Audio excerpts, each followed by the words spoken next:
Hi, everybody. Friday with Sandy's. We've got a special format. We're doing a mock interview with a very talented applicant, and we're going to take him through the phases of a mock interview. Mr. Candidate, would you please introduce yourself? Hi, my name is Sai. I am a software engineer at Microsoft, where I've been for the past about 3 years now, ever since I finished up at the University of Washington. I'm from the Seattle area. I was born in India, but I moved to the Seattle area with my parents and my twin brother when I was 3 years old. Been here pretty much ever since. Good.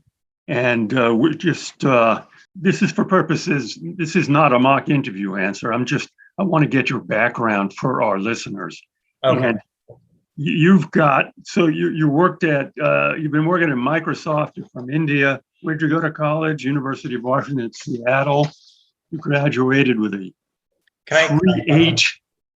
I work in America. I just work with teams across I'm not an Indian Microsoft employee. I work in the the Pacific Northwest.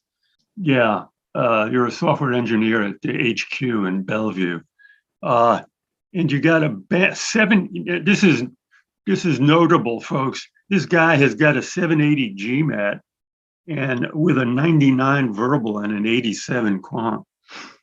So that's usually people with jumbo GMATs. It's the verbal that keeps them down. This is the first 99 verbal I've ever seen. I expect great things from you. Thank you. Okay, so what we've got here is a very strong applicant, and you've already applied to where? I applied to Harvard, Stanford, Wharton, Booth, Kellogg, Sloan, and Tuck. So most of the M7 and then Tuck. Yikers. And HBS interview invites usually go out in early October. So so the fact you haven't heard from HBS, I don't believe anyone else has either. So don't get nervous about that. Okay, so what I'm going to do here is a HBS interview here, but it'll apply to other places. For those of you who want to know about the Harvard Business School interview, first of all, go to my website. I do mock interviews, and there's a lot of information there about typical HBS questions. HBS interviews are meant to see whether you can speak English in the first instance. I think you passed that. In the second instance, they're there to see if you could operate in a case method environment. And at HBS, they've got this term scripted. That's the way they flunk people. They say, he sounded scripted. Okay, scripted means a lot of things, including I didn't like him, but I'm not going to say why. Okay, let's start. Very typical HBS classic question. Let's say we're going around the room the first day of class and people are introducing themselves in 60 seconds. How would you introduce yourself to your classmates? Yeah, I'd say, hi, I'm Sai. I am a former software engineer. I used to work at Microsoft. I'd been there for about 4 years, right out of college. I worked in search advertising and analytics there. But my big sort of passion outside of technology has always been technology education. I worked as a undergraduate and graduate teaching assistant while I was still in school. And then even after school, I've been very involved with technology. Yeah, who cares about that? What do your classmates really want to know? That's what you've got there is an acceptable job. It's you should upgrade that. What do you think your classmates really want to know? They want to know 3 things: where you worked, where you went to college, and can you help them get a job? Yeah. Okay, then in that case, like I said, worked with Microsoft for a few years. Well, let do it again. Okay. This is worth it, but not so much for you, but for the peanut gallery listening in on this. Folks, if you're going to be interviewed at Harvard, you've got to be able to answer this question. How would you introduce yourself to your classmates? Let's hear it. Hi, I am Sai. My name is Sai. I am a software engineer at Microsoft, or I was for 4 years, right out of college from the University of Washington.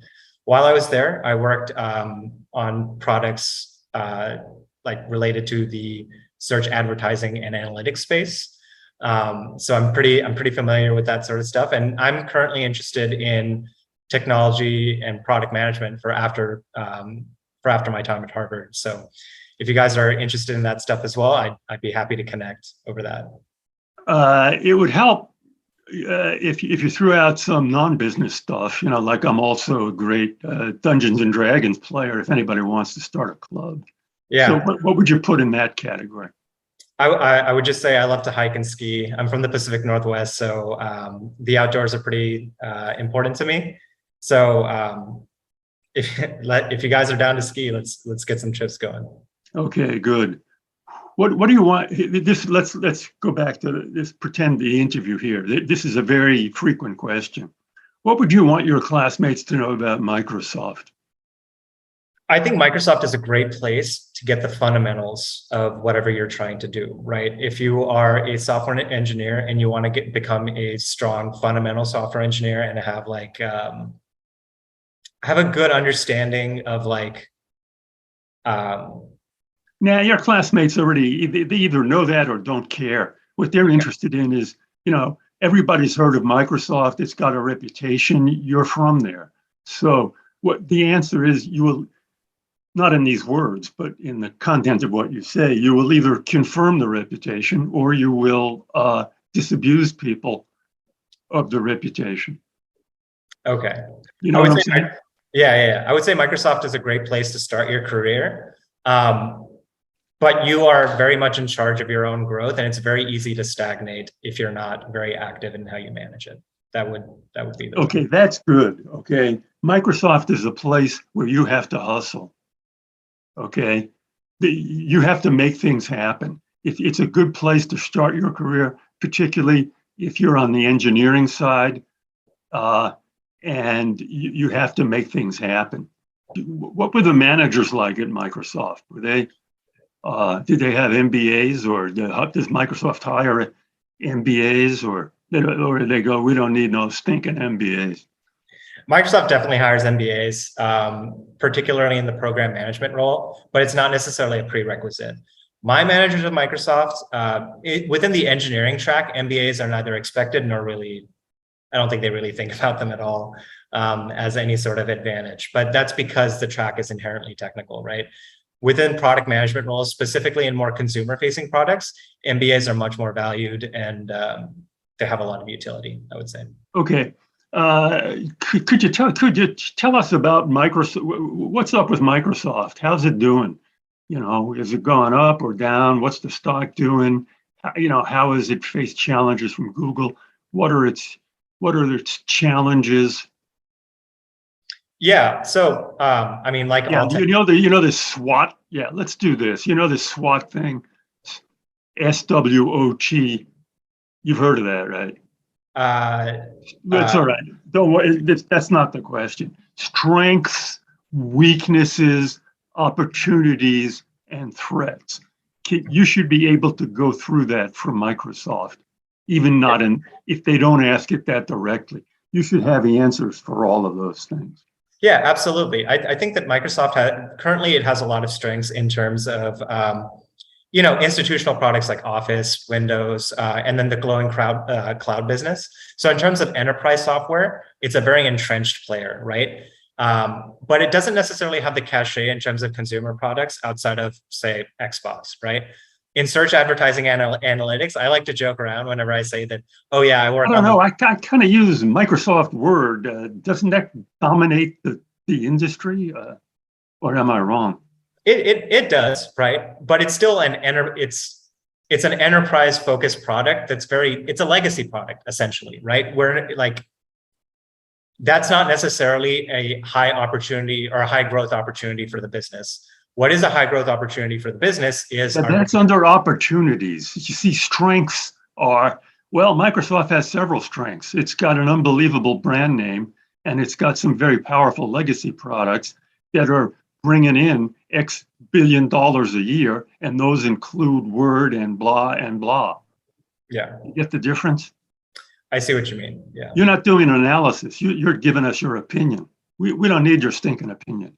They want no, I'm serious. Yeah. They want you to be able to give a dispassionate, if that's the right word, dispassionate analysis of Microsoft as a company.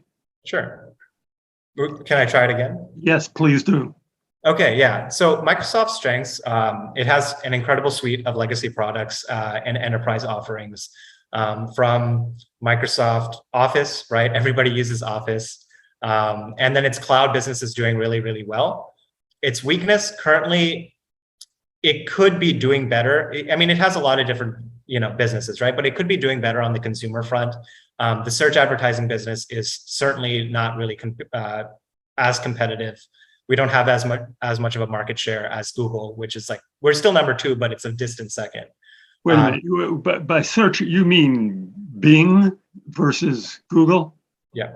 Yeah, well, name it. It's not a dirty word. Microsoft's Bing product, which is its answer to Google, is always going to be a weaker, whatever the politically correct. Can you say a weak sister? Are you allowed to say that? It's always going to be a weak family member.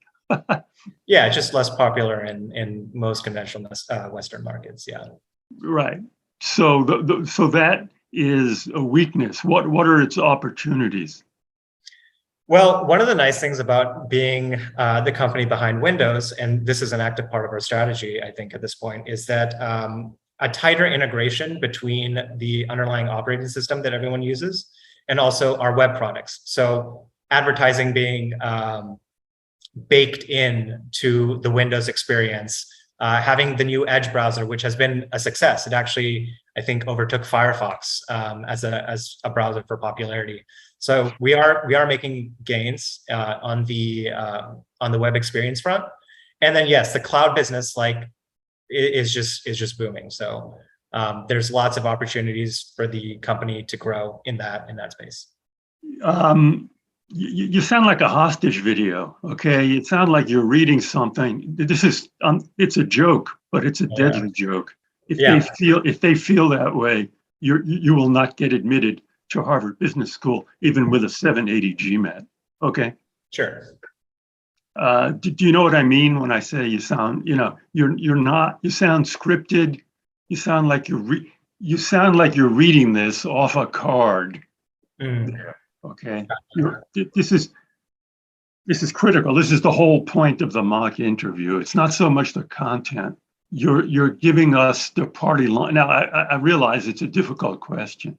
You're giving us the party line in a very kind of robotic way. Okay. Okay. Let's try a different kind of question. Sure. Who's the best leader you ever worked for?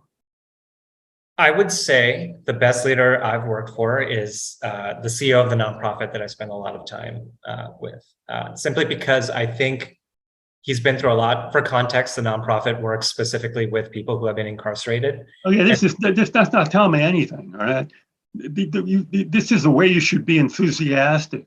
The best leader I ever worked for is Mary Jones. She's the CEO of the ABC nonprofit. And you should be excited to talk about her. Just thinking about her should make you get it? Yeah, so I would say the best person I've ever worked for is the CEO of the Prison Scholar Fund. His name is Dirk Van Velzen. I'm particularly inspired by him because, so the nonprofit that we work for helps people who have been impacted by the justice system. And this guy actually was in the justice system for 15 years. He started his nonprofit while he was still incarcerated, and he's helped a lot of people get connected to academic and professional opportunities. So I just think he's had that's an incredibly interesting story. So it's very hard to suppress that, but it only goes a little bit to answering what makes him a good leader. Okay. I would say that the thing that makes him a good leader is that he has a large foundation for empathy, right? He can relate to the people that he's trying to help. And that combined with a natural hustle that he learned in prison makes him a very good person. Good. Okay. I say this every week and nobody remembers it. The underlying DNA of a good leader is someone who can lead different people in different ways. You don't have to use those words. Now, it sounds like that is part of what you were trying to say. but your answers are kind of digressive. They're digressive, and Sure. they may mark you down for that. Okay.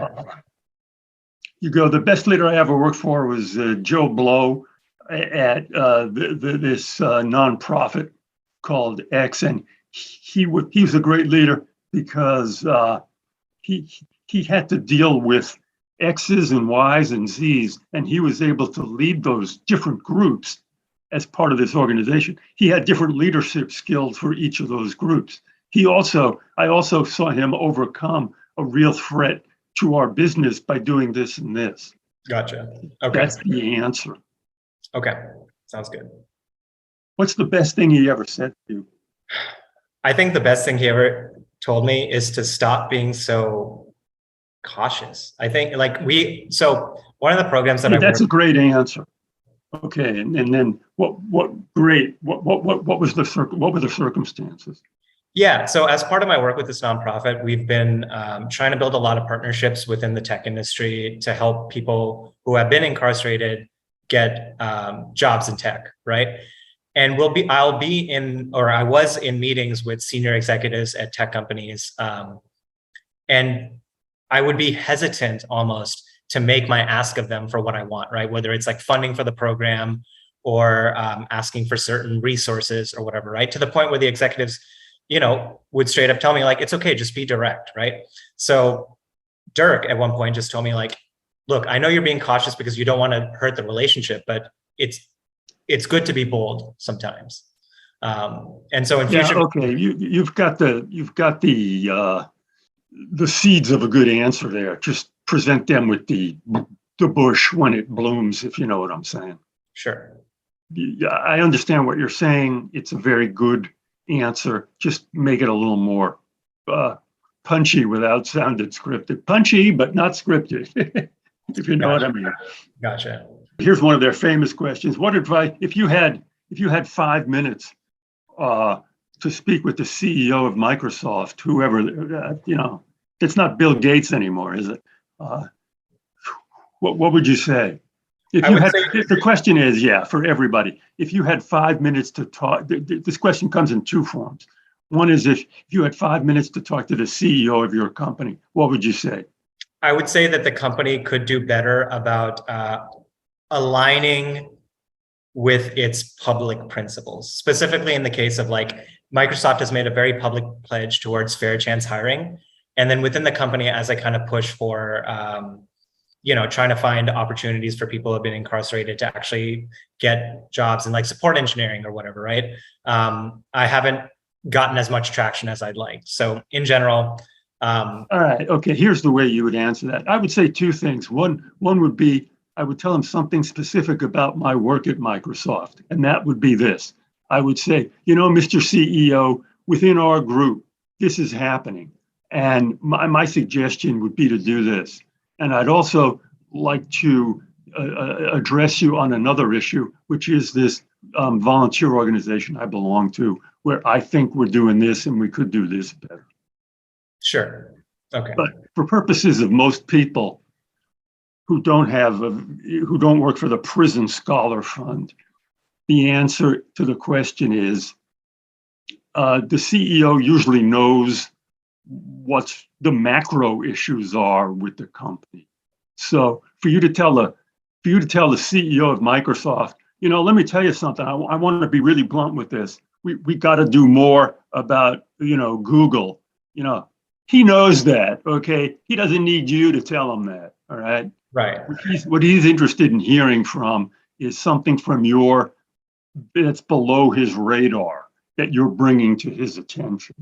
Sure. That's the general answer. Yeah. Another very frequent question, and this is often the first question, and people go, huh?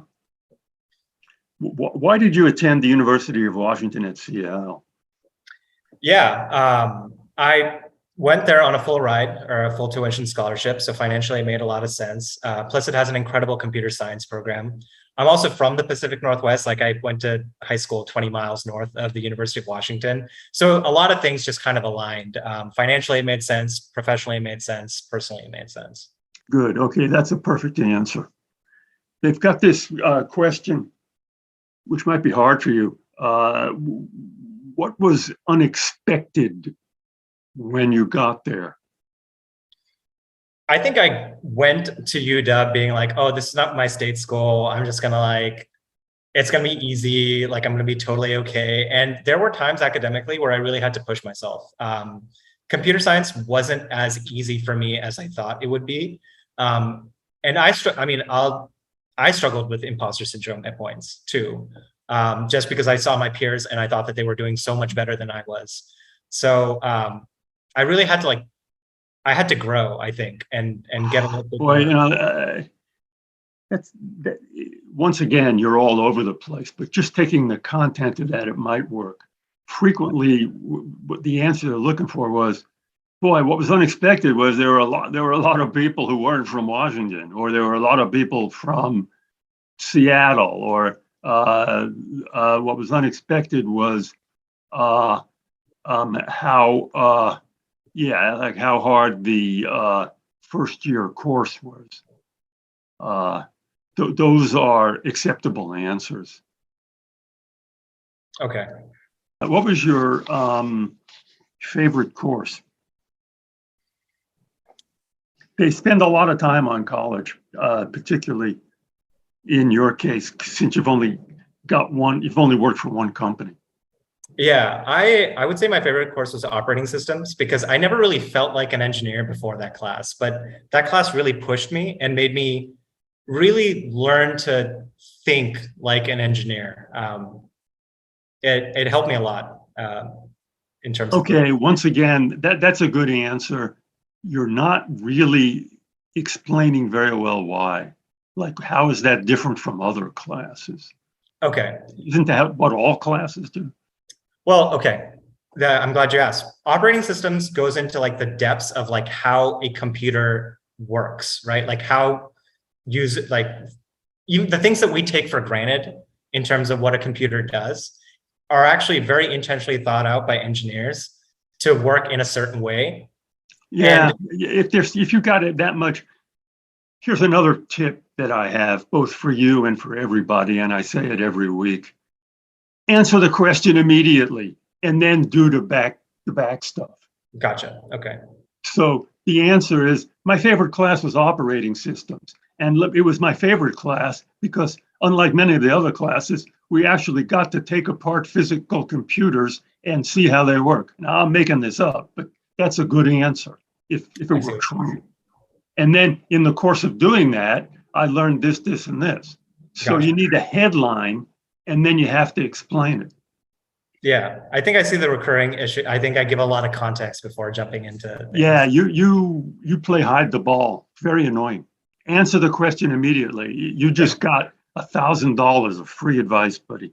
My favorite class was operating systems. I really liked it because I got to understand how computers do things, right? And the things that I took for granted that computers do, I actually got to understand the technical complexity behind them.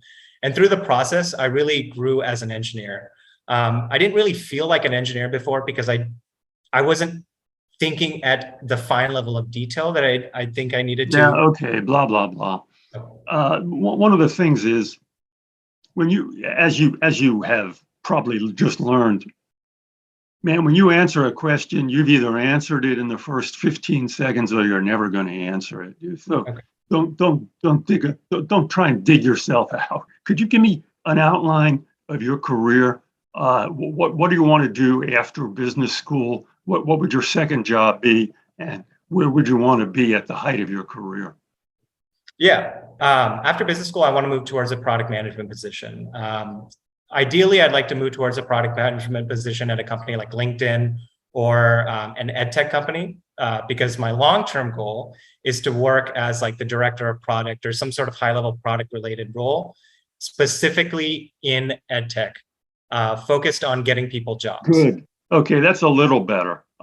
You've got an unbelievable record. You've got a 780 GMAT.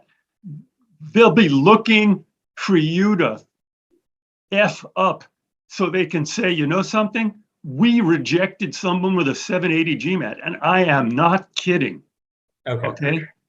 Okay. I mean, I'm not saying that they'll be totally trying to do that, but they'd be Yeah. happy to do it.